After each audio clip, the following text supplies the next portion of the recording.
Hello everyone, welcome to radio LJ.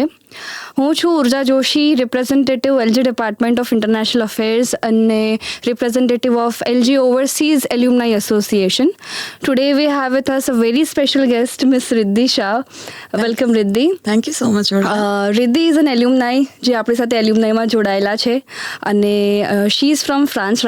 She is right now in to France અને she is I would like two highlight that કે અત્યારે એ LJ alumni એસોસિએશનનું France chapter manage કરવાના છે આગળ જતાં. So welcome Riddhi. Thank you so much. So Riddhi, how would you like to introduce yourself? So હું છું એલજેની સ્ટુડન્ટ. મેં ગ્રેજ્યુએશન કર્યું એલજેમાં 2009માં. એ પાસ કર્યું અને થ્રુ આઉટ માય જર્ની એલજેની અંદર બહુ જ ઇન્સ્પાયરિંગ રહી હતી અને મારે આગળ કરિયર કન્ટિન્યુ કરવું હતું અબ્રોડ. અને એના માટે મને બહુ સારી ઇન્સ્પિરેશન વિરલ સર, વૈભવ સર અને કેતન સર બધા પાસેથી મળી. એ લોકોએ મને ખૂબ સપોર્ટ પણ કર્યો. આગળ પછી મેં મારું એમકોમ અહીંયા ફિનિશ કરીને માસ્ટર્સ માટે અપ્લાય કર્યું ફ્રાન્સમાં અને ત્યાં આગળ મેં લક્ઝરી બ્રાન્ડ મેનેજમેન્ટમાં MBA કર્યું. Okay, very nice. એ કર્યા પછી મેં પ્રોફેશનલ કરિયર તરીકે સ્ટાર્ટિંગ કરી એક મલ્ટીનેશનલ કંપનીમાં એઝ અ પ્રોડક્ટ મેનેજર. અને અને હતું ફેશન રિલેટેડ.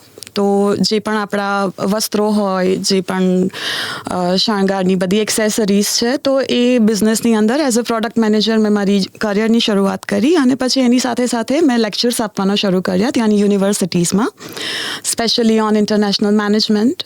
કારણ કે ત્યાં આગળ બહુ વેલ્યુ છે ઇન્ટરનેશનલ કલ્ચરની. ત્યાં આગળ out of 4 persons are immigrant.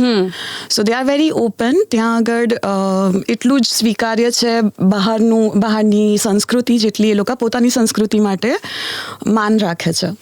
અને એ અનુભવ કરવાની ખૂબ જ મજા આવી.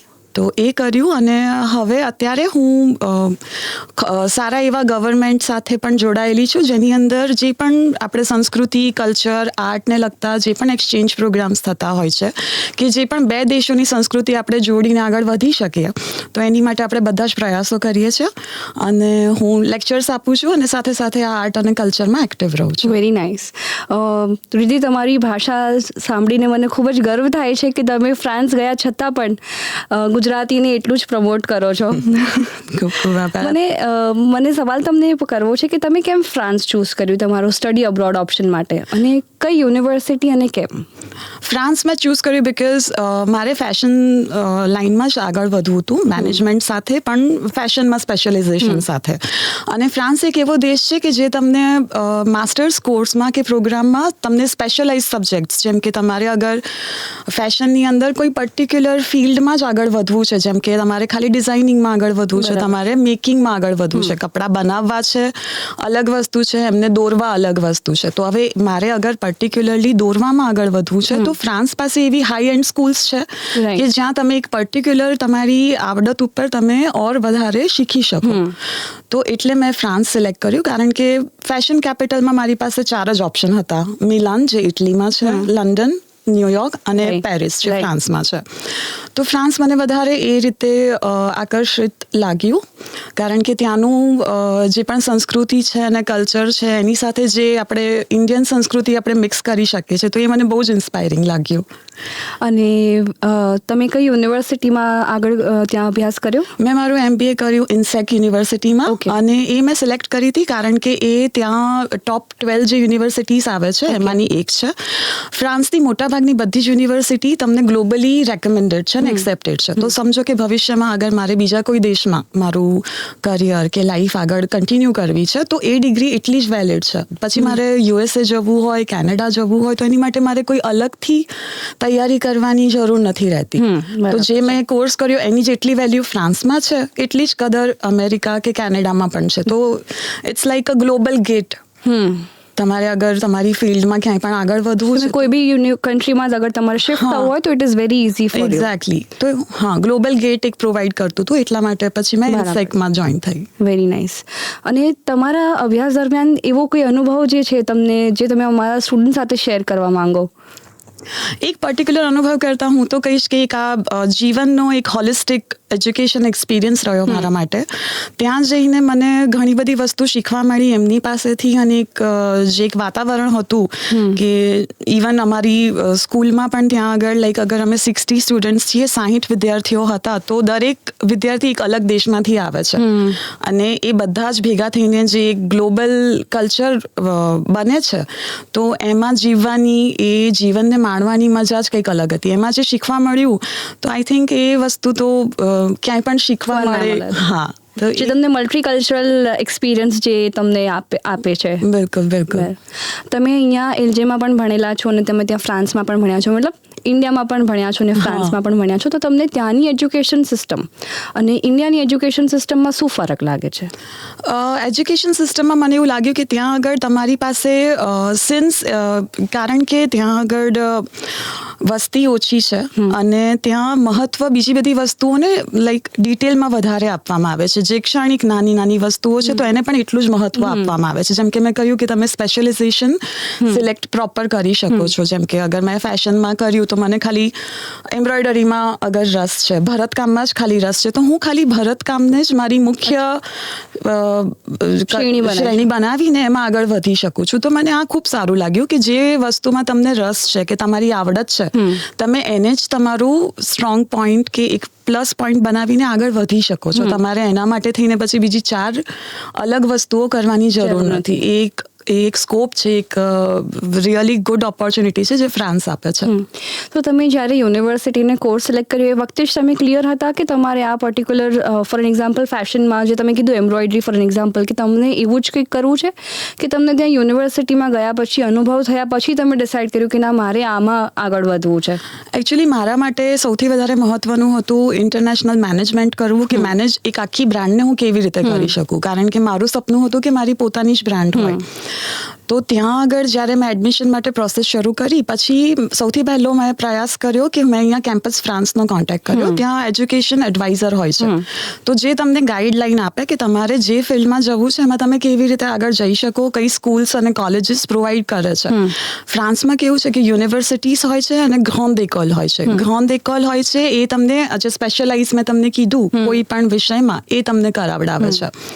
તો એ વસ્તુ છે, અને આવો સ્કોપ છે, એવી જાણકારી મને કેમ્પસ ફ્રાન્સ પાસેથી મળી. અને પછી એ લોકો જે ગવર્મેન્ટ ઓથોરાઇઝડ યુનિવર્સિટીઝ છે એનું લિસ્ટ આપે. બરાબર છે. એમાં તમે પછી અપ્લાય કરો તમારી ગમતી યુનિવર્સિટીઝમાં, અને પછી એ લોકો તમારો ઇન્ટરવ્યૂ લે, એક્ઝામ લે, પરીક્ષા આપો, અને ત્યારબાદ તમારું સિલેક્શન થાય છે. તો તમે કયા ચેલેન્જીસ એવા હતા જે તમે ફ્રાન્સ જવા માટે કે ત્યાં ગયા પછી તમે ફેસ કર્યા છે? સૌથી મોટું ચેલેન્જ હતું ભાષાનું. એ છે કે ત્યાં આગળ ફ્રેન્ચ ભાષા સિવાય અન્ય કોઈ ભાષાનો એટલો પ્રયોગ નથી થતો. અને જ્યારે હું ગઈ આજથી 10 વર્ષ પહેલા, ત્યારે તો ઓર પણ વધારે ચુસ્ત હતું, બહુ જ ચુસ્ત હતા. અત્યારે વધી ગયું છે ઇન્ટરનેશનલ પોપ્યુલેશન, તો બધા અંગ્રેજી થોડું બોલે છે, પણ એ સમયે તમે અગર અંગ્રેજીમાં કોઈને કંઈ પ્રશ્ન પૂછો, એમને આવડતું પણ હોય, તો એ જવાબ નહીં આપે. અને એ વસ્તુએ મારા દિલમાં એક વસ્તુની ઓર લાઈક આપણે કહીએ ને કે ખાસ મને નોંધી મેં એ વસ્તુ, કે જ્યારે એ લોકો પોતાની ભાષાને આટલો પ્રેમ કરે છે, તો આપણે પણ આપણી ભાષાને કેમ ન કરી શકીએ. એટલે હું ગુજરાતી સમાજ સાથે પૂરેપૂરી જોડાઈ ગઈ, અને હવે અમે ત્યાં આગળ એક આખો પ્રોગ્રામ સેટ કરીએ છીએ એજ્યુકેશન, કે જેમાં આપણે ગુજરાતી ભાષા પણ ત્યાં જન્મેલા બાળકોને શીખવી શકીએ. બરાબર છે. ઓહ, વેરી નાઇસ. તો તમે ફ્રેન્ચ અહીંયાથી જતા પહેલાં શીખ્યા હતા કે પછી ત્યાં જઈને તમે શીખ્યા? કારણ કે મને ખબર છે તમે ફ્રેન્ચ બહુ જ સરસ બોલો છો. તમારો ખૂબ ખૂબ આભાર. મેં શરૂઆત અહીંયા શીખવાની કરી હતી, પણ એ ખૂબ જ એક બેઝિક અને જનરલ શરૂઆત હતી. કારણ કે દરેક દેશમાં જેમ આપણે ગુજરાતમાં ગુજરાતી બોલી મહેસાણા જાઓ તો થોડી બદલાઈ જાય, અમદાવાદી થોડી બદલાઈ જાય, એમ ફ્રાન્સમાં પણ થોડી બોલી બદલાઈ જાય. અને ત્યાં જઈને બોલીને જે હું શીખી, એ તદ્દન અલગ જ અનુભવ હતો. અને ત્યાં જઈને મને વધારે શીખવા મળ્યું, કારણ કે બોલવા સાથે કહેવાય ને કે મેં ખાલી ભાષા શીખી નહીં, ભાષા જીવી. અને એ અનુભવે મને વધારે મજબૂત કરી.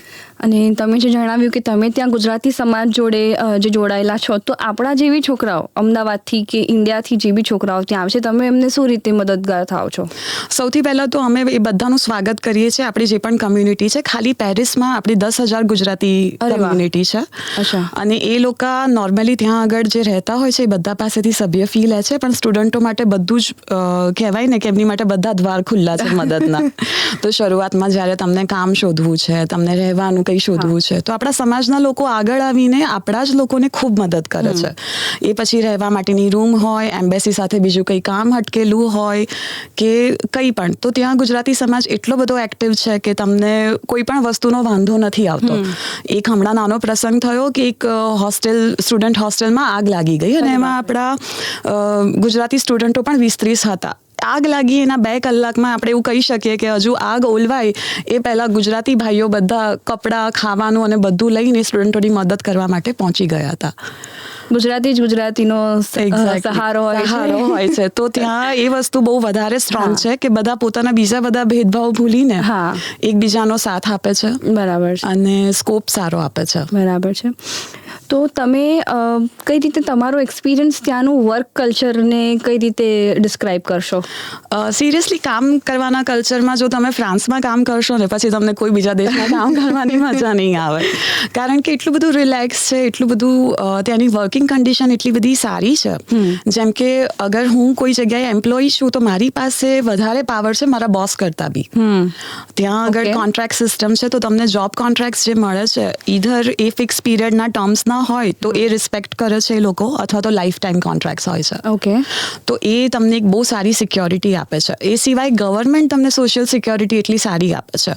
મેડિકલ સિક્યોરિટી એટલી સારી છે ત્યાં આગળ કે તમે બીમાર થાવ કે તમને કંઈ પણ ઇમરજન્સી આવે તો એવી સિચ્યુએશનમાં તમારી પાસે પૈસા, કાર્ડ કે એની માંગણી નથી થતી. પહેલા તમારો ઈલાજ થશે. અચ્છા. અને પછી આગળથી તમને ખૂબ જ સરસ વાત કહેવાય. એટલે પહેલા ઈલાજ થાય, જે બીજા બધા દેશોમાં નથી હોતું. યુએસ બી તમે જોવો તો પહેલા ઈલાજ નથી થતો, પહેલા તમારો ઇન્સ્યોરન્સ પોલિસી માંગતા હોય છે. બતાવો, પૈસા બતાવો. રાઈટ.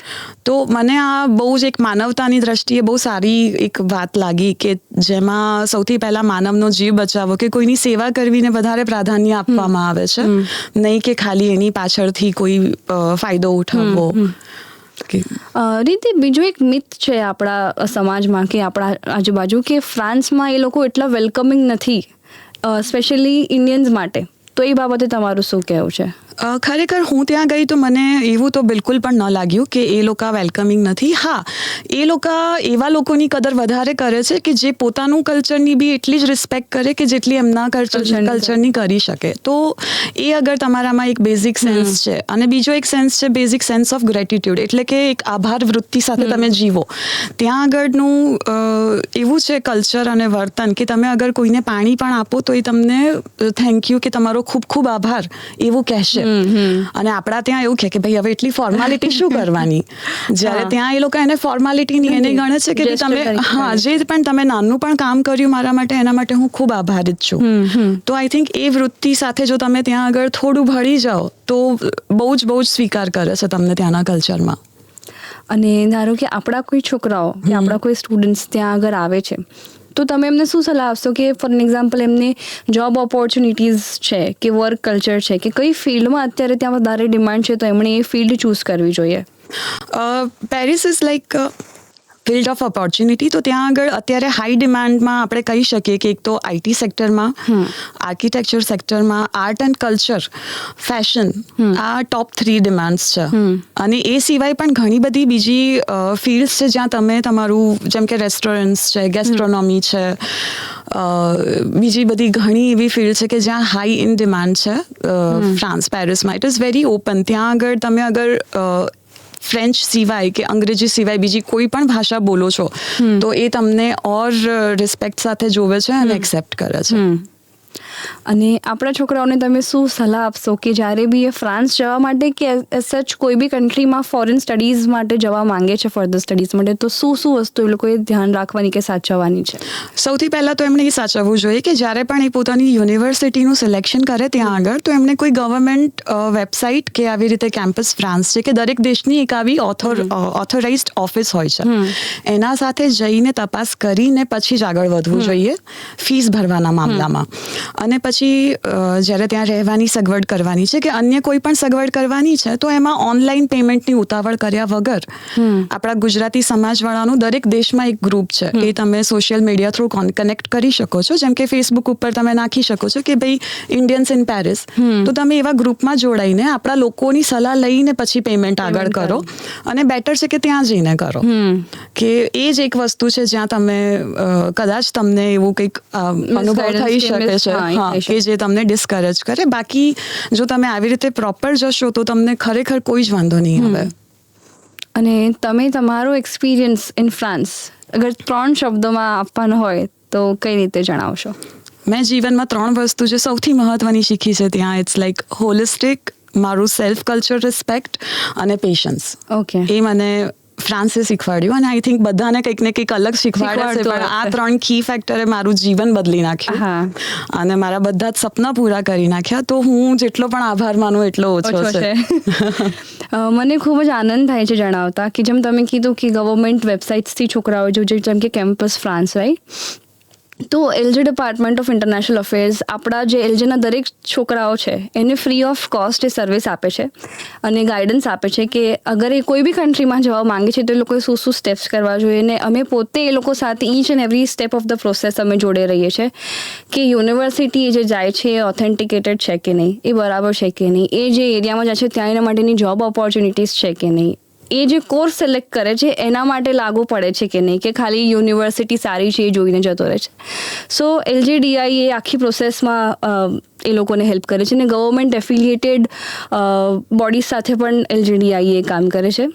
અને એના ઉપરાંત મને ખૂબ જ આનંદ થાય છે જ્યારે એલજે એલ્યુમનાઈ આટલા મોટા પદવી પર પહોંચ્યા પછી જ્યારે બી ઇન્ડિયા પાછા આવે છે ત્યારે એલજેને યાદ કરે છે. અને અમને ખૂબ જ આનંદ થાય છે જ્યારે તમારા જેવા એલ્યુમનાઈ અમને મળવા આવે છે. ગર્વની વાત તો અમારા માટે છે કે અમારો પાયો બન્યો અને મજબૂત થયો thanks to LJ, alumni communities, અહીંયાનો સ્ટાફ, અહીંયાના સ્ટુડન્ટ્સ, બધું જે વાતાવરણ અમને બેઝ પાયો મળ્યો છે અહીંયાથી.